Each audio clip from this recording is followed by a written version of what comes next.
In this tutorial, we'll be going over some of the basic functionalities of symbologies for feature set. Symbologies are how a feature is displayed on the screen, including color, size, shape, etc. And we will begin in a blank ArcMap document. The first thing I'll do, as always, is set my data frame properties. Today we're going to be working with data that is in Brewton, Alabama, or Escambia County, which is Alabama West. And so that I can get a little closer to the site, I'm going to add our Alabama counties shapefile that we used the other day and zoom in here on Escambia County so that I'm in the general area, and then I'll just turn that off. Now for this example, we're going to be utilizing a polygon feature set, and we're going to use some of the parcel information for the city of Brewton. So I'll just drag that over and zoom in so we can see it. What we have here are the individual parcels for the city of Brewton, and notice that they all came in, as in all our previous examples, the exact same color, the exact same symbology. Now if you have a feature data set that has a row that has categories, for lack of a better word, of types of data, groups of data that have the same value or several different unique values, you can utilize symbology. You should not use this for something such as elevations or so forth, where every entry could be a unique value. You don't want 4,000 different colors or shapes. In this case, I'm going to right click and look at the attribute table for the parcels, and in this shapefile there's a lot of information, but we'll see here at the end that this zoning 1 column is the individual zoning codes for each parcel. We're going to utilize this column to display different symbologies depending on the zone. It's relatively simple to do. You right click on your feature and go to properties and the symbology tab. Now in our previous examples we used a single symbology for the entire feature set, which is a single color or a single shape for everything in the data. If I change that color, everything in the shapefile changes and it's the same color. What we want to do is have each different zone type viewed differently. So we will use the categories selection under the show pane of the symbology.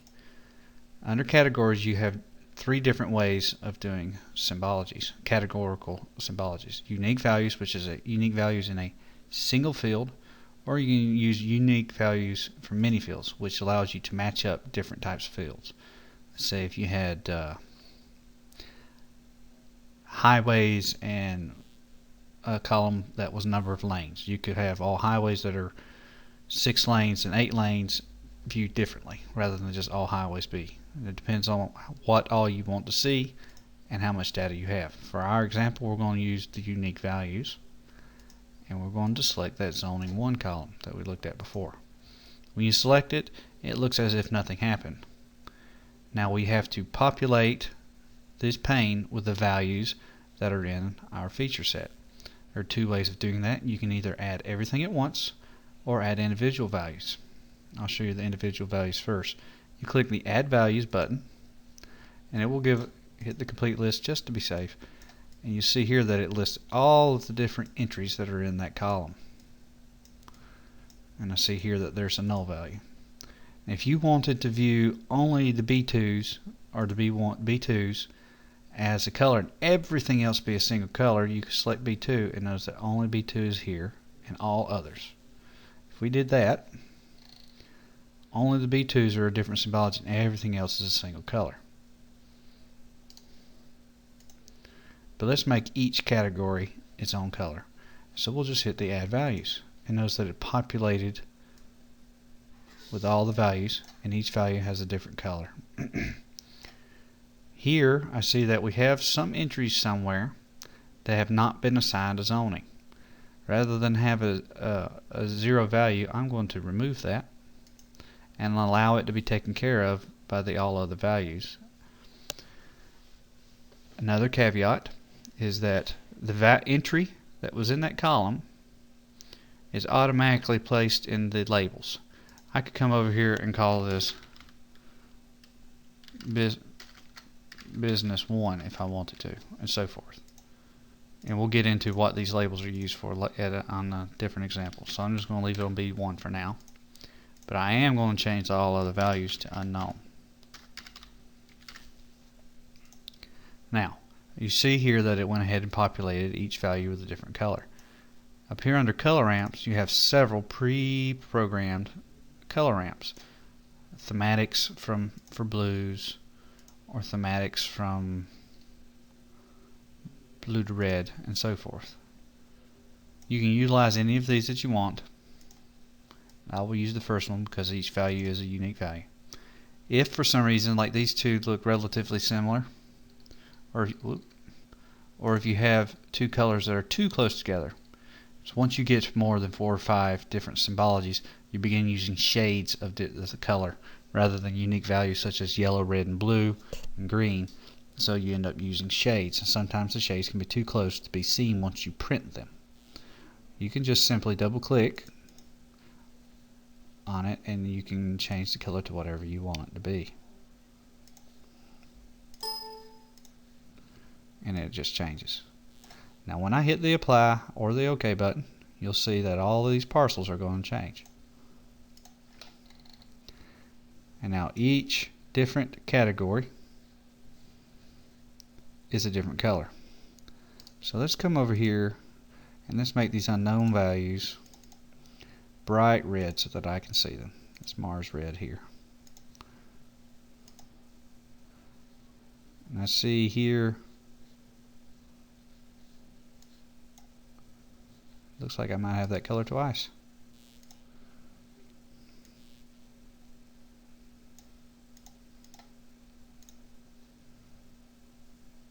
Let's change that one a little.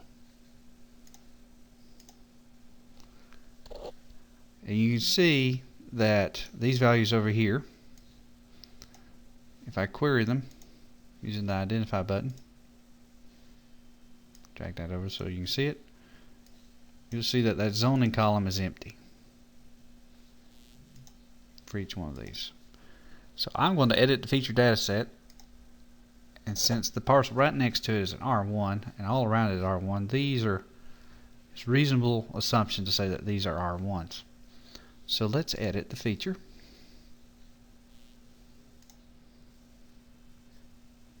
Go here and make sure that my Bruton parcels is what's selected. I'll close this and use my selection tool on the editor toolbar and select the polygon.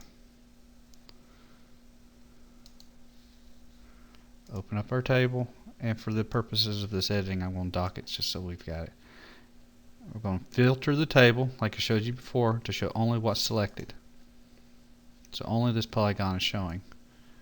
And I'm going to come over here and change this to R1. And watch this polygon. When I hit enter or select outside of that field, it automatically updates it to the new symbology. And that allows you to do real-time editing of the data.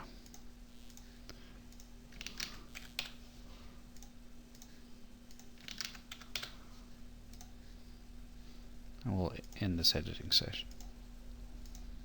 And I'll go ahead and close this. So, as part of this example, we're using polygons, and we've set each one of these polygons to categorically color depending on their zone. Now, if this was a shapefile that you use often, such as this parcel or roadways or so forth, and you got all of your colors set the way you wanted them to, you wouldn't want to do that every time. Because even though we've done this, I'm going to turn it off, and I'm going to bring in this same feature again.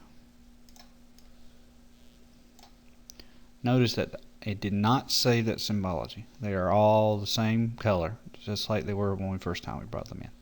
Well, we don't want that to happen every single time. If we use this in a different map, or in a few months we need it for a totally different function, but we still want it to look the same. So I'll remove that duplicate and turn this back on. In order to save symbologies of a feature, you create a layer. Layer files save the symbologies of individual features. And it's very simple to make a layer file. You just right click on the feature and save as a layer. Navigate to where you want it to save, and notice that it's a .lyr file, and just hit save. Name it appropriately and save. Now if I take this feature and remove it, I go back over to catalog,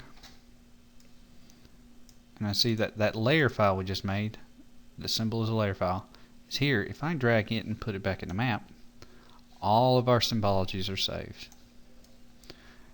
This same methodology can be done for point feature styles and line feature styles. And that concludes the basics of symbology for ArcMap.